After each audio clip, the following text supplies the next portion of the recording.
On va à présent regarder des exemples d'espaces qui sont effectivement des espaces vectoriels. Donc pour vérifier, comme j'ai dit tantôt, qu'un espace est un espace vectoriel, il faut vérifier de manière théorique, un petit peu abstraite, les 10 propriétés que je vous remontre ici à l'écran. Je vais faire avec vous l'exercice de la page 272, donc on est au petit a. Donc l'espace qu'on nous propose ici, c'est l'espace V, qui contient tous les éléments de R2 qui sont de la forme x moins x. Donc c'est quoi un élément qui est dans cet espace V? Par exemple, c'est le point 1 moins 1, le point 2 moins 2, le point moins 5, 5. C'est chaque élément en x, c'est un élément en x, et en y, ça doit être avec le signe opposé. Donc je considère cet espace où tous les éléments de l'espace, c'est des chiffres, des couples de points qui sont un nombre et le nombre avec le signe opposé. Et maintenant, je vais le munir des opérations sur les vecteurs algébriques, donc les opérations qu'on connaît. Si j'additionne ensemble deux couples de points, j'additionne ensemble les premières composantes et j'additionne ensemble les deuxièmes composantes. Si je multiplie un vecteur, mettons, par une constante en avant, la constante, je la multiplie aux deux composantes. Donc là, on n'a pas changé les opérations qu'on a l'habitude, puisqu'on dit qu'on utilise les opérations définies sur les vecteurs de R2, donc c'est les opérations qu'on connaissait déjà. La différence, c'est qu'on ne considère pas tous les vecteurs, simplement des vecteurs particuliers qui s'écrivent 1 moins 1, 2 moins 2, 1,5 moins 1,5. Et on va vérifier que l'ensemble de ces vecteurs particuliers, avec les opérations usuelles, vérifie les 10 propriétés. Donc pour vérifier que ça me vérifie les propriétés, j'ai plus le droit de prendre des exemples particuliers. Je peux plus prendre le point 1 moins 1 et le point 2 moins 2 et vérifier que ça vérifie les propriétés. Pour vérifier que les propriétés soient vérifiées, il faut que je prenne des points, là encore, abstraits. Donc le premier point, je vais l'appeler A moins A. Le deuxième point, B moins B par exemple. Et A et B sont des réels quelconques. Ça va être vrai, ce que je vais montrer, quelle que soit la valeur de A, quelle que soit la valeur de B. D'accord? Alors, je vais mettre les propriétés sur les côtés et on va essayer de les vérifier toutes une par une. Je vais m'aider avec le solutionnaire de votre manuel, parce que vous voyez que c'est un petit peu long. Donc, on va les prendre ensemble et vérifier qu'on comprend bien toutes les propriétés. Donc, c'est assez abstrait. La première propriété qu'on doit vérifier, c'est que si je prends deux éléments de mon ensemble V, donc un chiffre et son opposé comme première et deuxième composante, si je prends deux éléments quelconques et que j'en fais la somme, ça a toujours la même propriété, le résultat final doit toujours appartenir à mon ensemble V, donc doit toujours s'écrire un nombre et moins ce nombre. Vérifions-le ici. Donc dans cet exemple-là, on me propose de prendre deux vecteurs, UV, et on prend aussi pour l'instant un W pour la suite des propriétés. Donc la propriété A, on prend deux vecteurs UV quelconques, donc vous voyez, j'aurais pas donné des valeurs particulières. Le vecteur U, c'est A moins A, et le vecteur V, c'est B moins B. Donc comme ça, ces deux vecteurs-là sont bien dans mon ensemble V qui est défini de la manière suivante. Maintenant, pour ces deux vecteurs-là, je vais en prendre la somme, qui est la somme usuelle, et je dois vérifier que ça appartient toujours à cet espace V. Alors allons-y, faisons cette somme. Donc la somme de mes deux vecteurs, c'est la somme classique, c'est la somme des deux premières composantes, A plus B, et la somme des deuxièmes composantes, moins A plus moins B. Et maintenant, je dois vérifier que ce nouveau vecteur, c'est un élément de V. Donc que la deuxième composante est l'opposé de la première composante. Là, on peut le voir très facilement. La deuxième composante, c'est moins A plus moins B, autrement dit, c'est moins A moins B. Mettons le moins en évidence, et donc la deuxième composante, je peux dire que c'est moins A plus B. Donc, ma somme de deux vecteurs, je peux la mettre sous la forme un nombre A plus B et moins ce même nombre A plus B. Donc, la deuxième composante, c'est bien l'opposé de la première composante.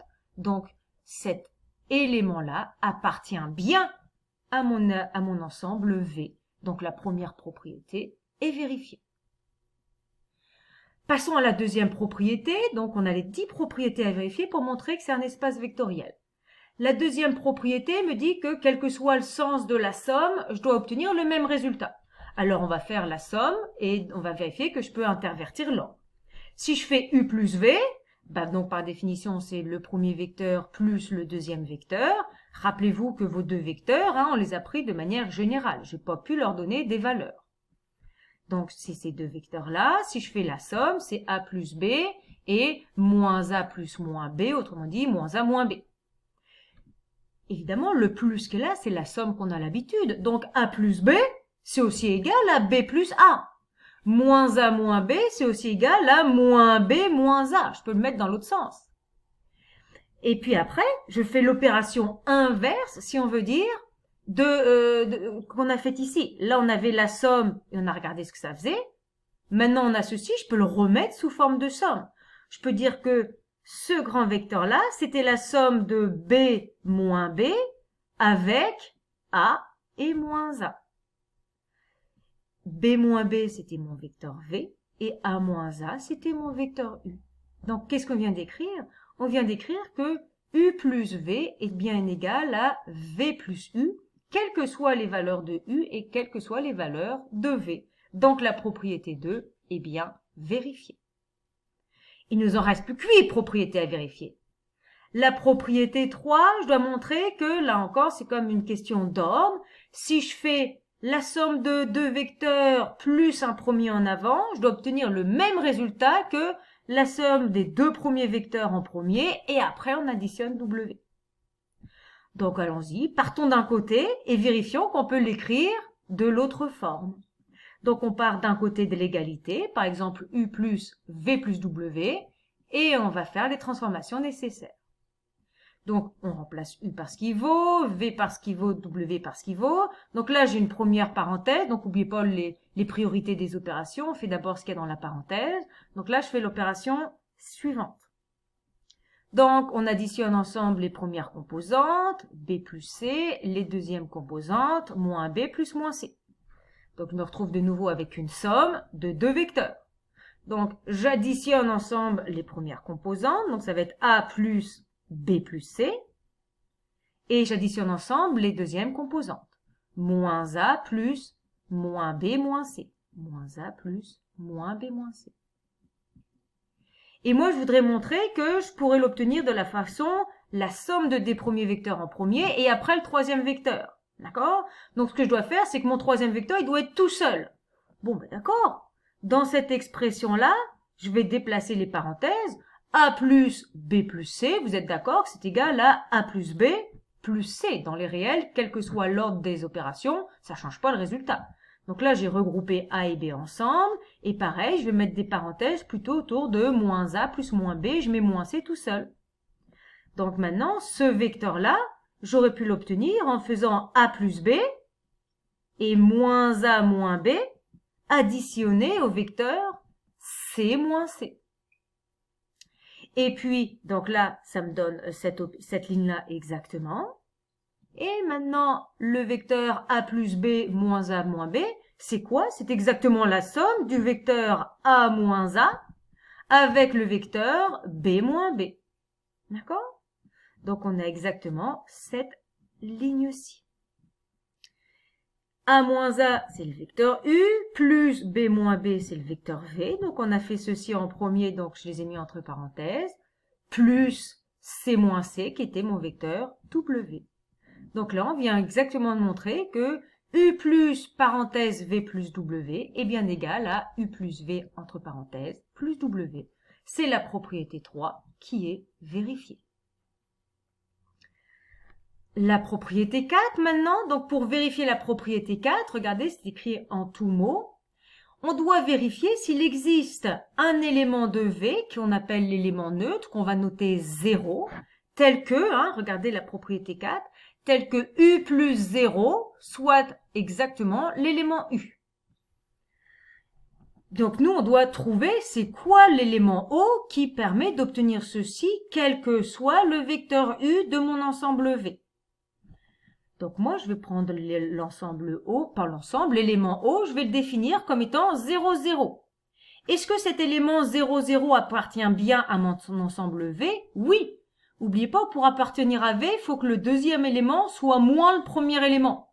On peut dire ici que moins 0, c'est bien, moins 0, c'est bien 0. Donc là, ça fonctionne. Le deuxième élément, c'est bien l'opposé du premier, puisque pour le chiffre particulier 0, il n'y a aucun problème. Donc ce chiffre-là, ce vecteur-là, pardon, appartient bien à V. Et maintenant, qu'est-ce que se passe si je fais un vecteur U quelconque plus ce vecteur 0, 0? Donc c'est A moins A plus 0, 0. Donc j'additionne les premières composantes, j'additionne les deuxièmes composantes. A plus 0, c'est A. Et moins 1 plus 0, c'est moins A. Donc finalement, le résultat final, c'était notre vecteur U du départ. Donc on vient bien de trouver un élément neutre grand O, tel que U plus O soit exactement égal à U. C'est la propriété 4 qui est vérifiée. Et mon élément O appartient bien à mon ensemble V. La propriété 5, je dois montrer qu'il existe un élément opposé à U, tel que si je fais U plus cet élément-là, j'obtiens exactement le 0 dont on a parlé à l'étape précédente. Eh bien là, on va y aller de manière très logique. Moins U, si U c'est mon élément A moins A, je vais prendre comme moins U l'élément moins A. D'accord? Donc moi, je vais considérer l'élément moins U comme étant moins A. À chaque fois, il faut que je vérifie si cet élément-là appartient bien à mon espace. Mon espace V, rappelez-vous, c'est l'ensemble tel que la deuxième composante, c'est l'opposé de la première. Est-ce que A est bien l'opposé de moins A? Oui. Donc cet élément-là appartient bien à V. Maintenant, qu'est-ce que je fais? Qu'est-ce qui se passe si je fais U plus cet élément moins U? Donc là, on a remplacé U et moins U par ce qu'ils valent. On fait l'opération composante par composante et regardons le résultat. A plus moins A, c'est 0. Et moins A plus A, c'est aussi 0. Donc on obtient le résultat 0, 0, qui était, je vous rappelle, c'est exactement mon élément 0. Donc là, on a bien vérifié la propriété 5, que pour chaque élément U, on a trouvé un inverse, tel que si je les additionne ensemble, on obtient bien le O. Donc la propriété 5 est vérifiée, quel que soit mon vecteur U. La propriété 6, je dois montrer que si je multiplie un vecteur quelconque par un scalaire quelconque, ça appartient toujours à mon ensemble V. Alors regardons ici. Donc je prends un élément U quelconque, je l'appelle A moins A, et je le multiplie par un scalaire quelconque R. Avec la propriété qu'on connaît, on rentre le R composante par composante, donc le résultat c'est RA et R fois moins A, c'est-à-dire moins RA. Maintenant, je me demande, est-ce que cet élément est bien un élément de V? Pour que ce soit un élément de V, il faut que le Y soit l'opposé du X. Ça marche exactement. Le Y, c'est moins le X, donc ça fonctionne. Donc, R fois U, c'est bien un élément de V. R fois U, c'est bien un élément de V. Donc 6, la propriété 6 est vérifiée. Il nous reste 3 propriétés à vérifier. La propriété 7 qui me dit que si j'additionne deux constantes puis que je le multiplie par mon vecteur U, c'est la même chose que de faire R fois le vecteur U plus S fois le vecteur U. Alors vérifions ceci, vérifions cette propriété. On part de l'égalité de gauche et on va vérifier par une suite d'opérations qu'on arrive à l'égalité de droite. Alors partons par l'égalité de gauche et prenons un vecteur U quelconque. Donc, je prends le vecteur U A moins A. N'oublie pas que R et S, c'est des scalaires, des nombres. Donc, si je fais ce nombre-là multiplié par ce vecteur, c'est que ce nombre, il rentre dans les deux composantes. Donc, le résultat, il est écrit ici. Et puis maintenant, je peux distribuer la parenthèse dans la première composante. Je peux distribuer la parenthèse dans la deuxième composante. Donc, on obtient RA plus SA et moins RA moins SA. Et maintenant, ce vecteur-là, je peux le redécomposer comme somme de deux vecteurs. Je peux dire que c'est la somme du vecteur RA moins RA avec SA et moins SA. C'est la ligne suivante. Arrivé à cette étape, on voit que ici, le premier vecteur, on a R en facteur des deux premières composantes. Ça veut dire qu'on peut le mettre en évidence. Ce premier vecteur-là, c'est la même chose que R fois le vecteur A moins A. le deuxième vecteur ici, on a S dans les deux composantes, donc on aurait pu le mettre aussi en facteur et l'écrire sous cette forme-là. Et maintenant, A moins A, ici et là, c'est notre vecteur U. Donc cette ligne-là, c'est exactement R fois U plus S fois U, d'où le résultat suivant. Donc ici, on a que l'égalité de gauche est égale à celle de droite, d'où notre résultat, qui est la propriété 7, qui est vérifiée. Il nous reste deux propriétés à vérifier. Donc la propriété 8, on prend un scalaire R et on multiplie par la somme de deux vecteurs U et V. Et je dois montrer que je peux l'écrire de cette manière-là. Donc maintenant on a compris, on prend deux vecteurs généraux U et V, donc on les écrit par exemple A moins A et B moins B, et on les remplace dans la partie de gauche de l'égalité qu'on veut vérifier. Quand je fais la somme de ces deux vecteurs, on additionne ensemble les premières composantes, puis on additionne ensemble les deuxièmes composantes, on obtient ce vecteur-là.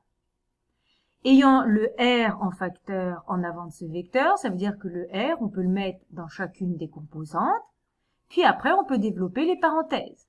Donc RA plus RB à gauche, R moins A, R moins B à droite.